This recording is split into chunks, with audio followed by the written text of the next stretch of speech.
పశ్చిమ గోదావరి జిల్లా Tanuku MLA Armilli Radhakrishna Telugu Desam party కార్యాలయంలో విలేకరుల సమావేశం నిర్వహించారు. ఈ సందర్భంగా ఎమ్మెల్యే ఆర్మిల్లి రాధాకృష్ణ మాట్లాడుతూ తణుకు మండలం తేతలలోని లేహం ఫుడ్ ప్రొడక్ట్స్ పేరుతో ఏర్పాటు చేసిన పశువధ కర్మాగారానికి అనుమతులు తెచ్చింది అప్పటి ఎమ్మెల్యే కారుమూరి వెంకట నాగేశ్వరరావు అని అన్నారు. పరిశ్రమ ఇక్కడ రావడానికి కర్త కర్మ క్రియ కారుమూరి మాత్రమేనని అన్నారు. 2023లో సింగిల్ విండో ద్వారా టౌన్ ప్లానింగ్ అనుమతులు తీసుకొచ్చారని గుర్తు చేశారు. 2024 జనవరిలో పొల్యూషన్ బోర్డు ద్వారా అనుమతులు తీసుకొచ్చారని చెప్పారు. లేహం ఫుడ్ ప్రొడక్ట్స్ పరిశ్రమకు అనుబంధంగా హైదరాబాద్లో తన కుమారుడితో కలిసి హరి ప్రోటీన్ ఫుడ్స్ పేరుతో పరిశ్రమ ఏర్పాటు చేశారన్నారు. లేహం ఫుడ్స్ ద్వారా వచ్చిన కళేబరాలు సేకరించి వాటి ద్వారా మరో అనుబంధ పరిశ్రమ ఏర్పాటు చేసినట్టు చెప్పారు. పరిశ్రమ యాజమాన్యంతో లావాదేవీల్లో తేడాలు వచ్చి ఇప్పుడు ప్రగల్భాలు పలుకుతున్నారని అన్నారు. 2020 నుంచి 24 వరకు లేహం ఫుడ్స్ కర్మాగారంలో వచ్చిన విద్యుత్ లక్షల్లో బిల్లులు నడుపుతున్నారనే దానికి నిదర్శనమన్నారు. కర్మాగారం వ్యవహారం జిల్లా కలెక్టర్తో పాటు ప్రభుత్వం దృష్టికి తీసుకెళ్లామన్నారు. ఈ పరిశ్రమను నిలిపివేసేందుకు చర్యలు తీసుకుంటామని హామీ ఇచ్చారు. నా ప్రభుత్వ హయాంలో 2019 నుంచి 24 వరకు ఏమీ అనుమతులు రాలేదంటున్నాడు. ఆ రోజు 2014-19లో పంచాయతీకి సంబంధించినటువంటి అప్రూవల్ ఇవ్వకపోతే ఈయన అధికారంలోకి వచ్చిన తర్వాత 2023లో వాళ్ళు పంచాయతీని బైపాస్ చేసి సింగిల్ విండో ద్వారా టౌన్ ప్లానింగ్ అప్రూవల్ తీసుకొచ్చున్నారు. 3 ఏప్రిల్ 2023 ఇది ఈ పెద్ద మనిషి ఎమ్మెల్యేగా ఉన్నప్పుడు మంత్రిగా ఉన్నప్పుడు 2023లో సింగిల్ విండో ద్వారా డెవలప్మెంట్ అథారిటీ నుంచి టౌన్ ప్లానింగ్ అప్రూవల్ తెచ్చుకున్నారు. అలాగే అస్సలు ఒక్క పర్మిషన్ రాలేదు, నేను పత్తిని ఎంత ఒత్తిడిలో వచ్చినా రాలేదన్నాడు.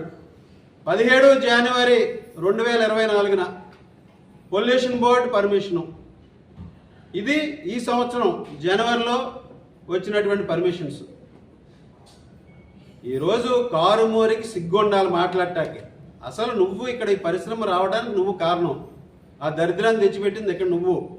ఈ రోజు నువ్వు పెద్ద మనిషిలాగా కౌరులు చెప్తూ రాజకీయ ప్రలోభాల కోసం, రాజకీయ లబ్ధి కోసం నువ్వు మాట్లాడుతున్నావు అంటే చాలా హాస్యాస్పదంగా ఉంది. ఇంకా ఉంది నీ చరిత్ర. నువ్వు ఈ పరిశ్రమతో అనుబంధ పరిశ్రమను ప్రారంభించావా లేదా? నువ్వు కొడుకు హైదరాబాద్లో ఈ పరిశ్రమకు సంబంధించి ఏదైతే ఈరోజు దీని ద్వారా వచ్చే బోన్లని కూడా ప్రాసెస్ చేసే విధంగా నువ్వు పరిశ్రమను స్థాపించావా లేదా? నువ్వు నీ కొడుకు అక్కడికి సంబంధించినటువంటి దానికి సంబంధించినటువంటి Priya foods Hari protein foods నీ కొడుకు డైరెక్టర్గా ఉన్నాడు. నీ వియ్యంకులు ఎవరో నీకు సంబంధించినటువంటి వాళ్ళు డైరెక్టర్లుగా ఉన్నారు. హరి ప్రోటీన్ ఫుడ్స్ని ఈ పరిశ్రమకి ల్యామ్ ఫుడ్స్కి అనుబంధంగా ప్రారంభించిన కంపెనీయా కాదా అనేది నువ్వు చెప్పు ప్రజలకు సమాధానం. ఈ తణుకు నియోజకవర్గ ప్రజలకి అక్కడ నువ్వు వ్యాపార లావాదేవీలు చేసుకోవడానికి కూడా సిద్ధమయ్యావు. ఆ రోజు అక్కడ ప్రజలు కూడా తరిమి కొట్టారు నిన్ను. ఈరోజు వాళ్ళతో లావాదేవీలు నీకు తేడా వచ్చి ఈరోజు నువ్వు ఏదో గొప్పగా సంఘ సంస్కరణగా వచ్చి మాట్లాడుతున్నావు అంటే సిగ్గుపడాలి. దీనికి సమాధానం చెప్పు. ఈ హరి ప్రోటీన్ ఫుడ్స్ ఏంటి, ప్రోటీన్ ఫీడ్స్ అనేది ఈ కంపెనీ ఏంటి, దీని తతంగం ఏంటి అనేది. ఈరోజు ఆ విధంగా నువ్వు ఇచ్చినటువంటి పర్మిషన్లు, నువ్వు అనుబంధ పరిశ్రమని ఈ పరిశ్రమకు అనుబంధంగా పరిశ్రమను ప్రారంభించావు. ఈరోజు అటువంటి పరిస్థితుల్లో నువ్వు దీని మీద పోరాడేటటువంటి నైతిక హక్కు నీకు లేదు. అది నువ్వు నీ కొడుకు ప్రారంభించినటువంటి కంపెనీలు కూడా ఇక్కడ పెట్టుకున్నారు. మరొకటి, ఈ కంపెనీ అసలు రన్ అవ్వలేదని చెప్తున్నావు. ఈ కరెంటు బిల్లులు చూస్తుంటే 5 లక్షలు 4 లక్షలు 2020 నుంచి 2024 దాకా ఈ తేతలి ఫ్యాక్టరీలో కరెంటు బిల్లు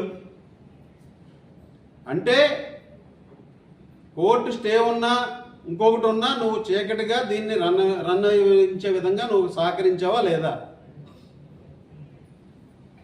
ఈరోజు కరెంటు బిల్లులు ఏ విధంగా వచ్చినాయి? ఇక్కడ ఎంతంత కరెంటు బిల్లులు. సో దీనికి నువ్వు సమాధానం చెప్పు. సో ఈ విధంగా అక్కడ అన్నీ కూడా నువ్వు ప్రజల దృష్టిని మరల్చడానికి ఈరోజు నువ్వేదో మరలా అడ్డం పెట్టుకుని ఈ నియోజకవర్గ ప్రజలు నీకు ఇప్పటికే వాతలు పెట్టారు, అయినా సిగ్గు లేకుండా ఈరోజు నువ్వు వచ్చి మాట్లాడుతున్నావు అంటే చాలా సిగ్గు చేయడానికి సందర్భంగా తెలియజేస్తున్నాం.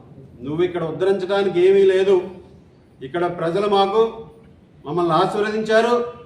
వారి సంక్షేమం కోసం వారి బాధ్యతలు మేము తీసుకుంటాం, అందులో ఎటువంటి సందేహం లేదు. ఈరోజు ఈ విషయాన్ని మా దృష్టికి వచ్చిన వెంటనే ఈరోజు ఏదైతే వాళ్ళకి పర్మిషన్స్ ఉన్నాయని అధికారులు చెప్తున్నారంటున్నారు, దానికి కూడా మేము ప్రభుత్వం దృష్టికి తీసుకెళ్ళాం, కలెక్టర్ గారి దృష్టికి తీసుకెళ్ళాం. కలెక్టర్ గారు కూడా వెంటనే స్పందించి అన్ని డిపార్ట్మెంట్స్ కూడా అలర్ట్ చేశారు. దీన్ని స్పష్టంగా ఈ పరిశ్రమని ఆపి ప్రజలకి అందరికీ కూడా న్యాయం చేయాలని మేము కలెక్టర్ గారిని కూడా కోరడం జరిగింది. అలాగే అవసరమైతే ప్రభుత్వం దృష్టికి తీసుకెళ్తాం, కన్సర్న్ డిపార్ట్మెంట్స్ దృష్టికి తీసుకెళ్తాం. దీన్ని తప్పనిసరిగా ఆపే విధంగా అన్ని ప్రయత్నాలు కూడా మేము చేసి ఇక్కడ అందరికీ కూడా ఎవరైతే ప్రజలు ఇబ్బందులు పడుతున్నారో వారందరికీ కూడా న్యాయం చేస్తామని